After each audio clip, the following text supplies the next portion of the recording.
Welcome to my channel. What if I told you some people learn English without books? No grammar, no school, no teacher, just a dream. What if I told you some children speak 5 languages, but have never sat in a classroom? No blackboard, no desk, just stories passed from one heart to another.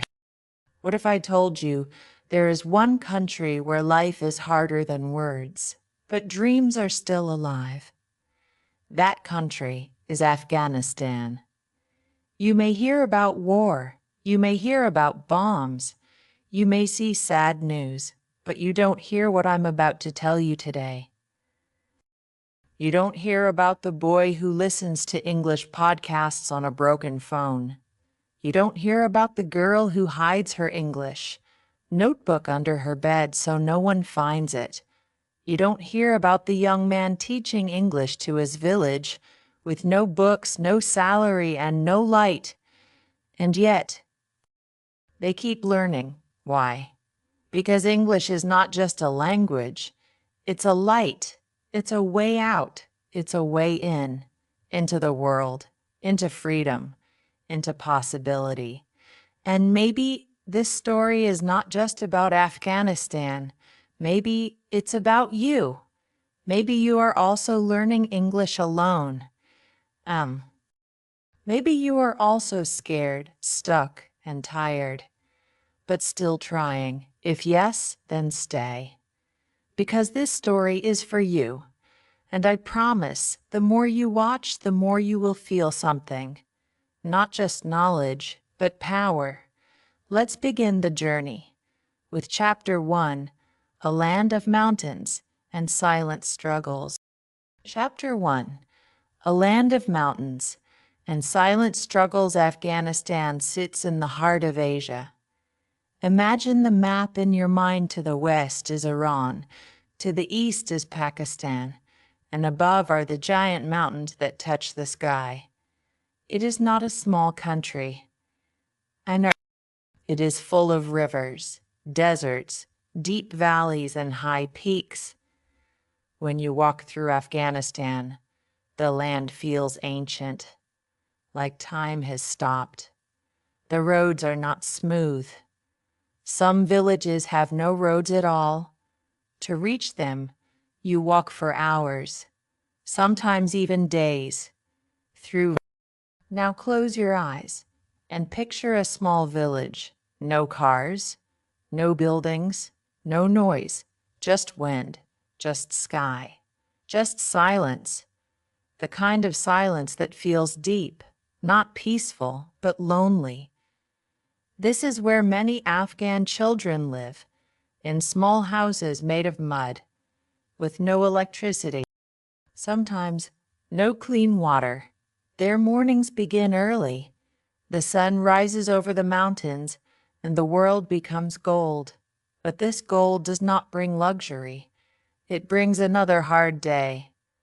Children walk long distances to fetch water. Some take care of goats or sheep. Others help their parents work in the fields, and many have never seen one. Some villages don't have any schools, or if they do, the school has no chairs, no blackboard, no teacher. But these children are not stupid. They are curious. They are full of questions. They look at the sky and wonder, what's beyond that mountain? They hear foreign words on the radio and ask, what does that mean? They see an old newspaper with English letters and think, what language is this? Their minds are awake, but the world has not given them tools. In some villages, one person might own a radio. Everyone gathers around it when the BBC comes on. They don't understand everything, but they listen carefully. Again and again. Sometimes a child hears the same sentence 10 times, then repeats it alone under a tree. This is how English begins, not in a classroom, but in the silence of the mountains. There are no YouTube videos for them, no apps, just hunger, Not hunger of the stomach, hunger of the mind. Imagine this. You are 10 years old. You've never seen a laptop. You've never held a pen with ink. You've never met someone who speaks English, but inside you feel something. You want to learn, so you find an old radio. It's dusty. It's cracked. It only works when you shake it. You find a pencil the size of your finger and a torn notebook with just 3 pages left, and you begin. You copy a word from the radio. Hello. You don't know what it means yet. You just write it and say it. Again and again. Hello. Hello. Hello. This is not just learning. This is courage. These children may not have schools, but they have spirit. They may not have books, but they have belief. They may not have light, but they carry fire inside them. Many people think intelligence comes from fancy, but that's not always true. Real intelligence is not only found in cities, it's found in the silence, in the dark, in the small villages where people ask big questions and still wait for answers. I want you to feel what they feel, the frustration of not being able to learn, the pain of knowing your mind is ready but your world is not. The silence is not just around them, it is inside them too, because their voices are not heard, their names are not known, their dreams are not written anywhere, but still they keep going. They try, they listen. They whisper words in English in the middle of nowhere. And now I ask you, if you were in that village, would you still learn? Would you still try? Because someone out there right now is trying to learn English with nothing. No internet, no electricity, just a broken radio and an unbreakable will. Chapter 2. War, Fear, and the Power of Hope. Afghanistan is not only a land of mountains, it is also a land of war. Not for 1 year, not for 2, but for more than 40 years. Many children in Afghanistan have never known peace. Their parents grew up during war. And now they are growing up in the same fear. Not fear from a movie, but fear in real life. You wake up in the morning and hear gunshots. You eat dinner and there's an explosion in the distance. You walk to the market and wonder, will I come back home today? This is daily life for many Afghan families. No one knows what will happen tomorrow. People live with sadness in their hearts, but smiles on their faces. Because in Afghanistan, even pain cannot kill hope. Children still play in the streets. They make footballs from plastic bags. They laugh. They run. They learn to live with fear, not because they are not scared, but because they are strong.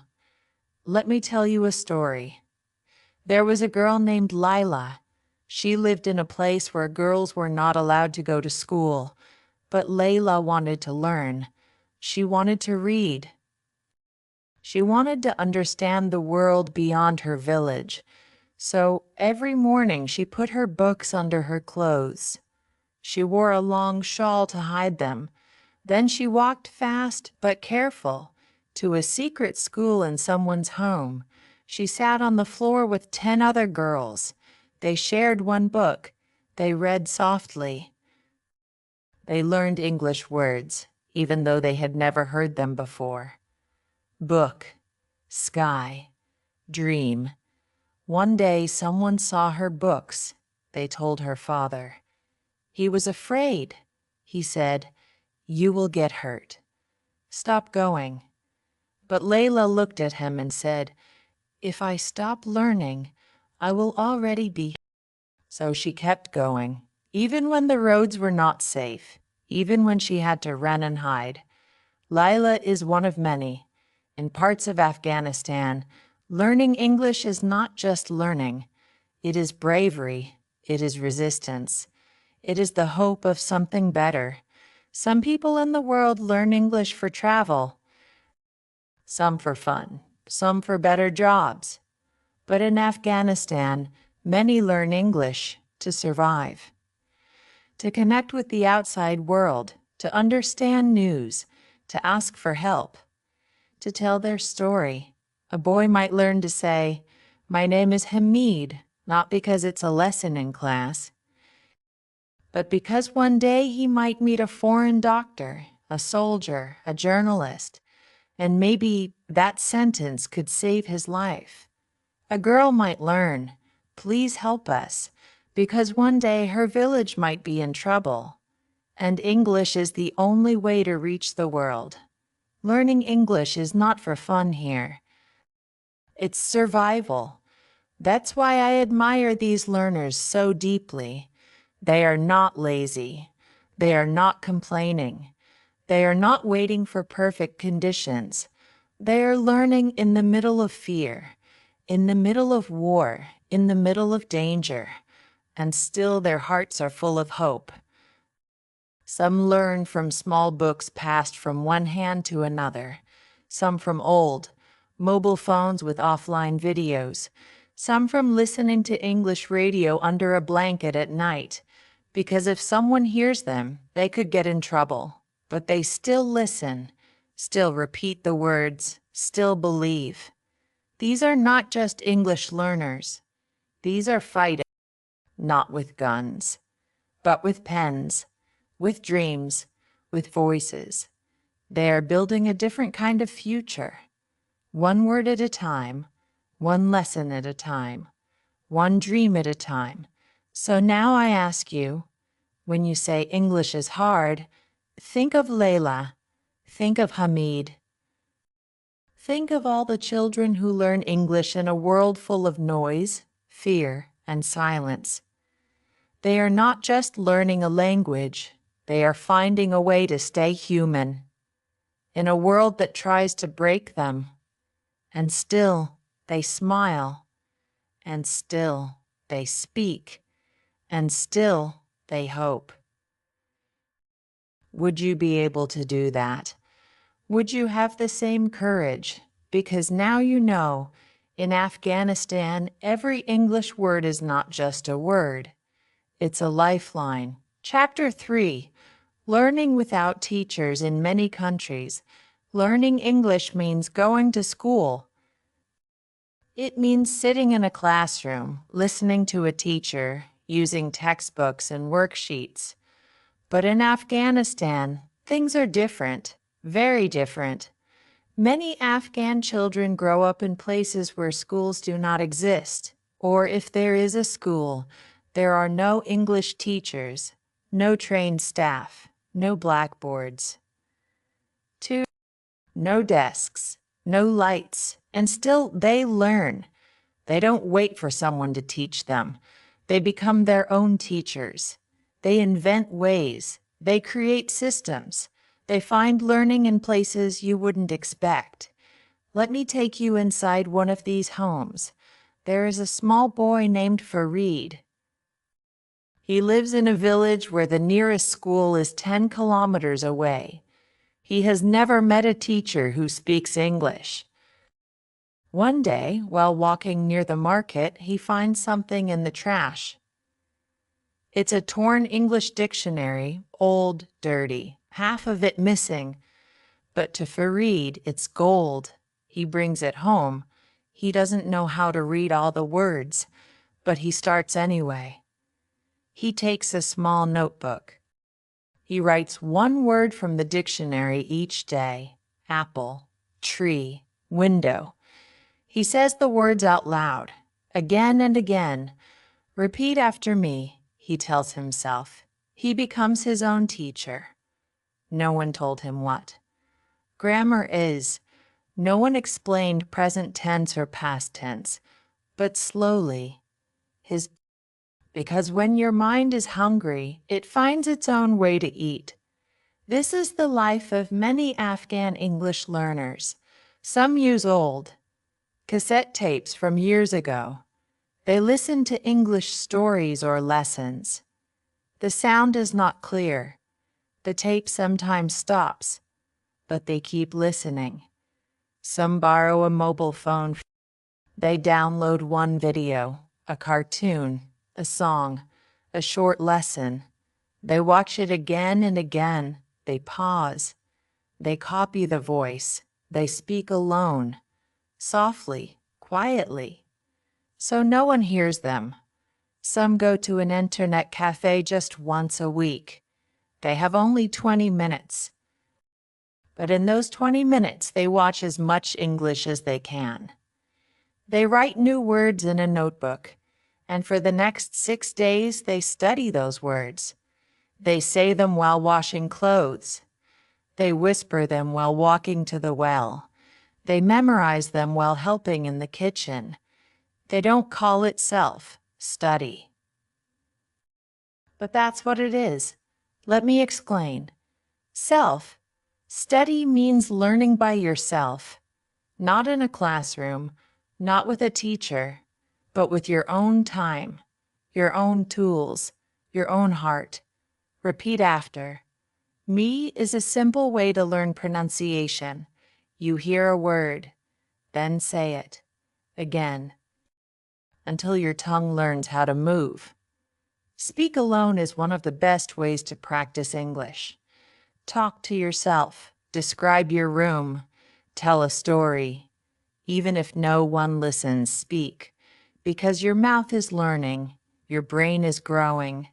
These are not small things. These are powerful things. These are the habits of heroes.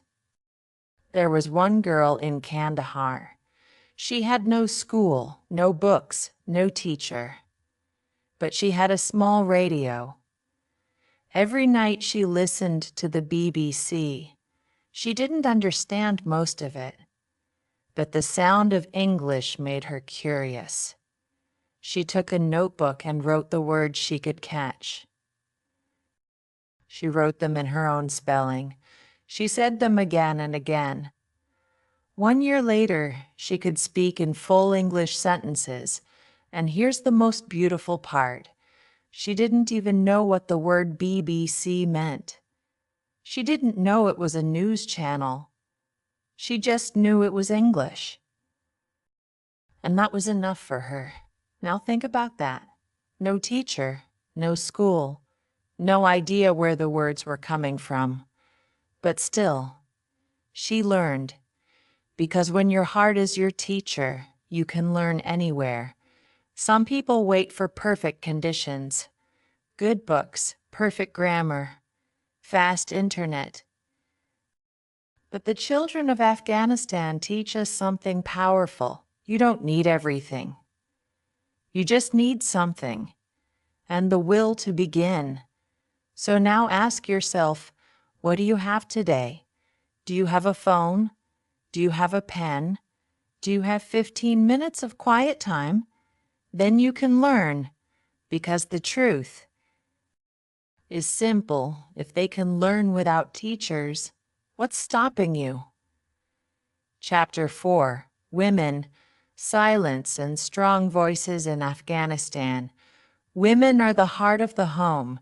They are strong, they are patient, they are full of love, but many of them are also silent. Not because they have nothing to say, but because the world around them has never given them a voice. In many parts of Afghan culture, girls are taught to be quiet, to listen, not to speak, to serve, not to lead, to accept, not to ask. Some girls are not allowed to go to school. Some are taken out of school after 5th or 6th grade. Some are married young, at 13, 14, even 12 years old. And after marriage, their life becomes smaller. Their home becomes their whole world. Their dreams, often buried deep inside them, silent, like forgotten songs. But that silence is not always empty. Sometimes inside that silence is a storm, a dream, a fire that doesn't go out. Let me tell you about one girl. Her name is Zara. She lives in a small town where girls cannot go to high school. Her older sister was married at 15. Her mother never learned how to read or write. And everyone expected Zara to follow the same path. But Zara was different. She found an old book in the back of her father's cupboard.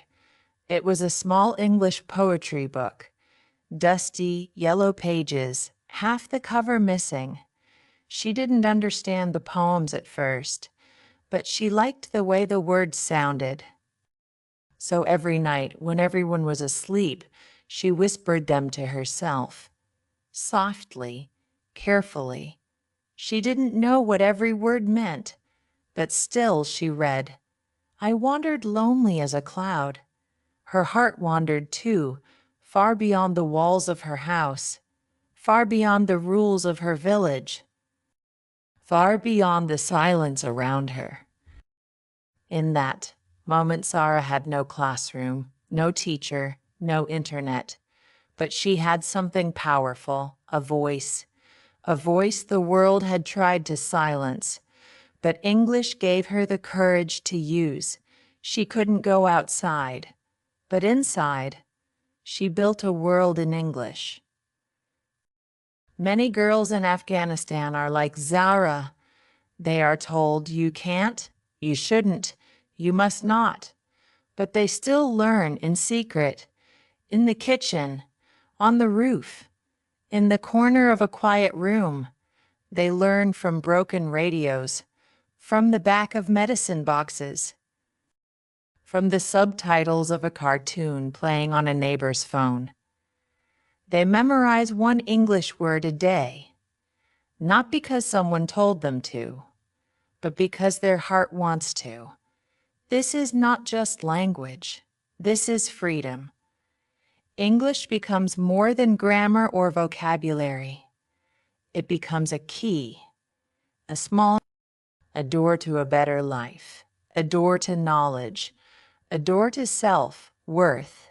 And when a girl in Afghanistan says an English sentence, it is not just speech, it is resistance, it is hope, it is identity. Because English is not just a subject, it is a secret space where she can dream. A space where she is not just a girl. She is a writer, a thinker, a speaker, a learner, a voice that deserves to be heard. Many people in the world have books, laptops, classrooms, and tutors, and still they say, I can't learn. But in Afghanistan, a girl with no books, no help, no freedom, still finds a way to speak. How? Because her hunger to learn is stronger than her fear. Her desire to grow is louder than the silence around her, and her dreams are bigger than her village walls. You see, we often talk about education as something we get, but for many Afghan girls, education is something they fight for. Every sentence they learn is a victory. Every English word they speak is an act of strength. So when you feel tired, when you feel lazy, when you say, it's too hard, think of Zara. Think of all the girls who cannot even go outside, but still choose to read, whisper, memorize, and speak, because they know something powerful. English is not just a language, it's a door to the world, and once you open that door, you will never be the same. So now I ask you, what's stopping you from opening your door? You have the right. You have the tools. And somewhere in the mountains of Afghanistan, a girl is reading English under a blanket, using candlelight. She is not waiting for the world to give her permission. She is already speaking, even in silence, even in fear, even alone. And that voice is strong. Chapter 5, Dreams in the darkest places and the darkest places. Dreams still grow. In Afghanistan, many young people live without basic things. They don't have enough food. They don't have clean water. They don't have, but still they dream big. They dream of becoming doctors so they can save lives in their own villages. They dream of becoming pilots so they can fly above the mountains and touch the sky. They dream of becoming teachers so they can give others what they never had. These dreams are not small, but the road is hard. There's no money. There's no visa.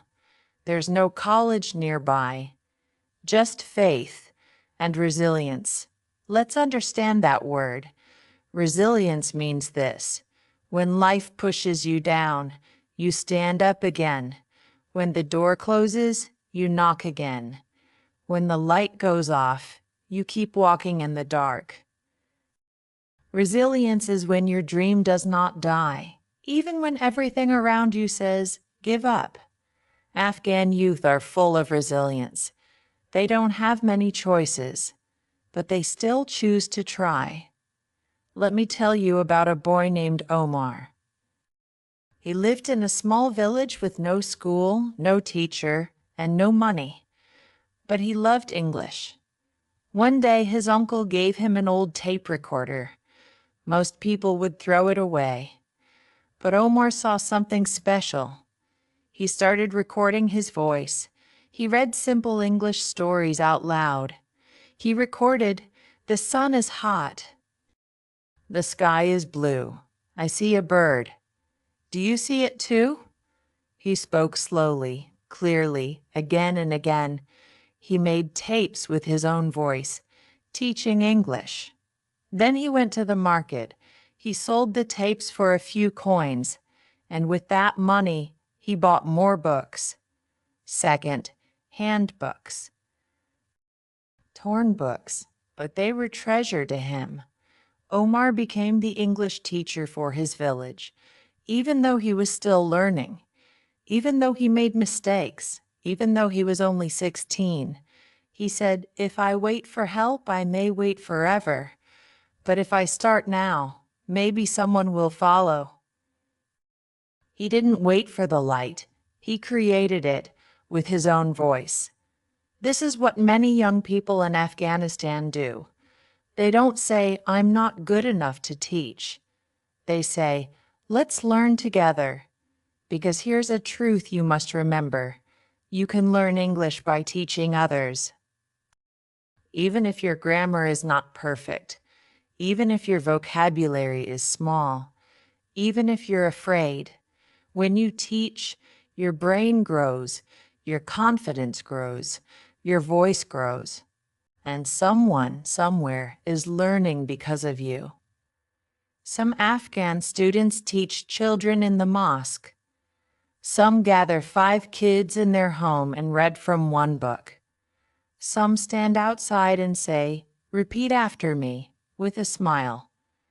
They don't have degrees. They don't have classrooms, but they have impact. And when you teach, you don't only give knowledge, you give hope. Omar once said, "My tapes are not perfect, but they are mine, and every time someone learns from them, my dream becomes real." This is how you build your dream, one step at a time, not in the perfect place, but in the darkest place. Because if you wait for the perfect moment, you may never begin. These young people are not waiting. They are building, they are writing, they are speaking, and they are doing it with what they have: an old phone, a broken dictionary, a small notebook, a heart full of hope. So now I ask you, what are you doing with what you have? Do you have a phone? Do you have your voice? Do you have 10 minutes a day? Then start. Teach a friend. Record yourself. Write one small English story. Say one new sentence every day, because one day that small step becomes your dream.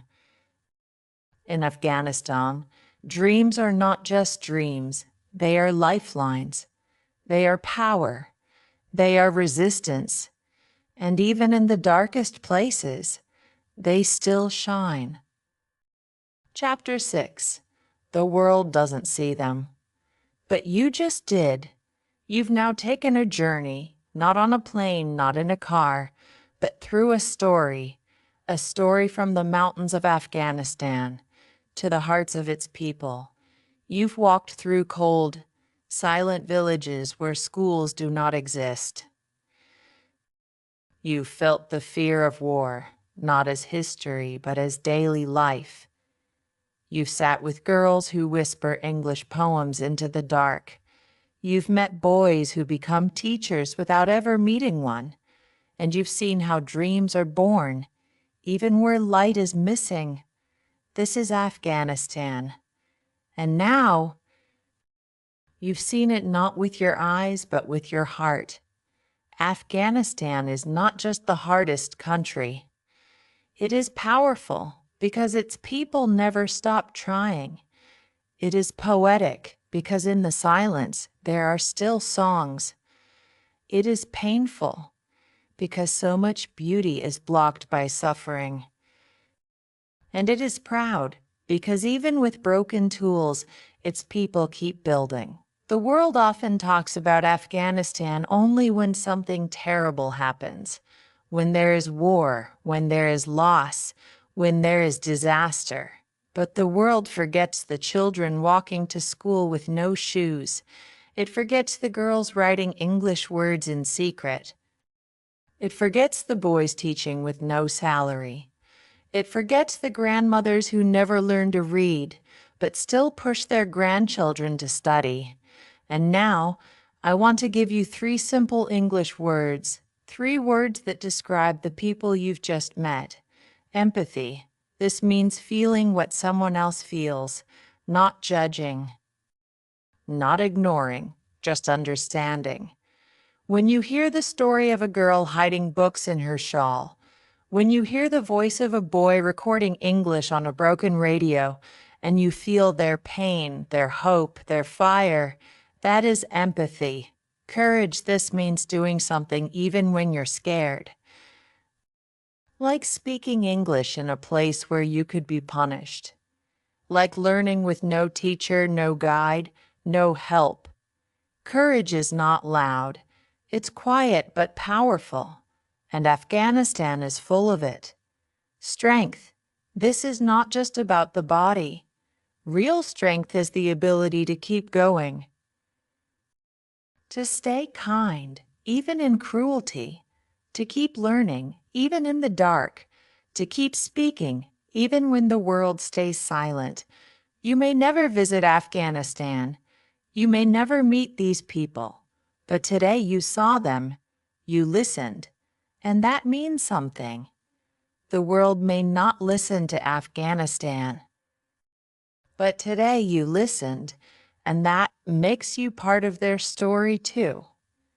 Now let's turn the light toward you. Maybe you're learning English too. Maybe you have a book, a phone, a quiet space. Maybe you don't. Maybe your life is also hard. But one thing is true.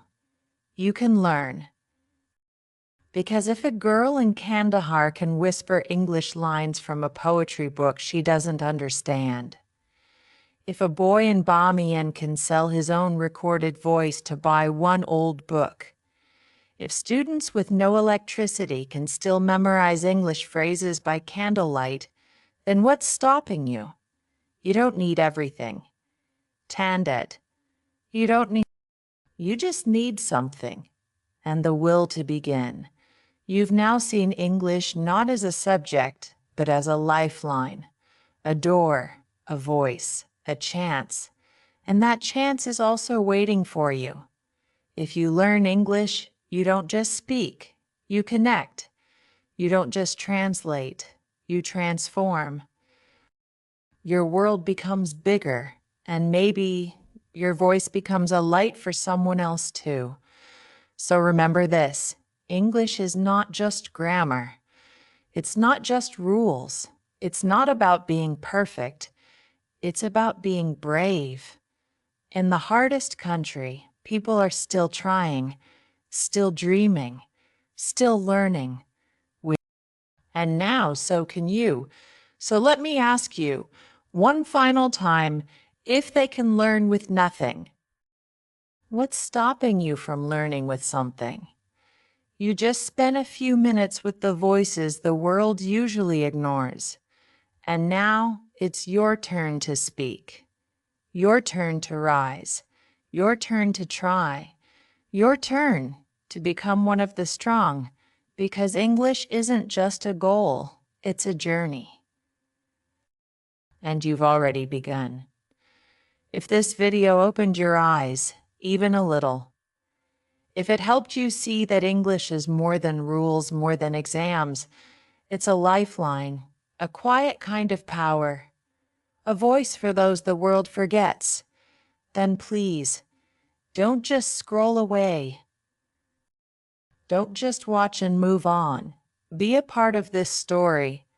Add your voice to theirs. Type one English sentence in the comments. Just one. Say, I will learn, even when it's hard. Say, I will speak, even if the world is silent. Say, I am not alone in this journey. Like this video, subscribe to the channel, and share it with one person, just one, who is trying to learn English in a quiet room, in a difficult place, maybe with no help, maybe with just hope, because sometimes that one small message changes everything. Sometimes your words become someone else's reason to keep going. And maybe today you are that reason.